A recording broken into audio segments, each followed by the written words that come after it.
मसीह यीशु जब सलीब पर हमारे लिए मरता है, तो वो कफारा जो है, वो आधा कफारा नहीं, वो कफारा 75% नहीं, वो कफारा 90% नहीं, वो कफारा कुली कफारा है, वो कफारा अबदी कफारा है, वो कफारा मुकम्मल तौर पर है। इसीलिए इसीलिए जो है वो अंजीले मुकद्दस में हमें मालूम होता है, कुलसियों के खत में, कि मसीह जब मुआ तो हमारी सारी खलासी, हमारे सारे गुनाहों की खलासी उसकी कुर्बानी के वसीला से होती है। इसलिए वो मुकम्मल अतायत करता है। आप हजरत इब्राहिम की कहानी से वाकिफ हैं। अगर आप हजरत इब्राहिम की कहानी से वाकिफ हैं, तो वहां पर पैदाइश की किताब 22वें आयत में, आप इसको स्क्रीन पर देख सकते हैं, मैं पढ़ूंगा नहीं, लेकिन यहां पर आप देख सकते हैं स्क्रीन पर कि खुदा ने मुकम्मल और कुली अतायत मांगी हजरत इब्राहिम से, और उससे कहा उस बच्चे की कुर्बानी दे जिसे तू प्यार करता है, कुली अतायत। और उसने की।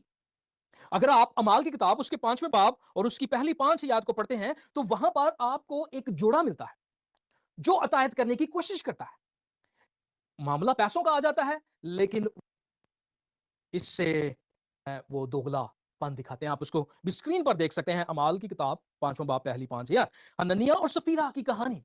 इन्होंने अपनी जायदाद बेच दी ताकि वो खुदावंद के काम के लिए लगाएं, लेकिन उनके दिल में मैल आई और झूठ बोलना शुरू कर दिया, कुछ पैसे रख दिए, अतायत में कमी आ गई, और क्या हुआ, वो अपने झूठ की वजह से मारे गए। खुदावंद खुदा अगर इब्राहिम से, जो कौमों का बाप है, उससे मुकम्मल अतायत मांगता है, तो आप और मैं भी उसी कैटेगरी में आते हैं।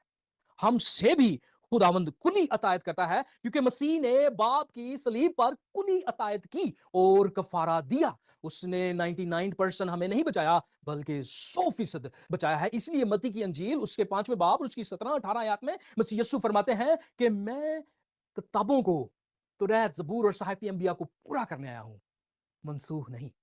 और कुलसियों के खत में मसीह यीशु वाह जो है, वो उस अपनी कुर्बानी के बारे में वाज़िया तौर पर हमें बताया जाता है कि वो हमारे सब कसूरों को सलीब पर माफ करवाता है।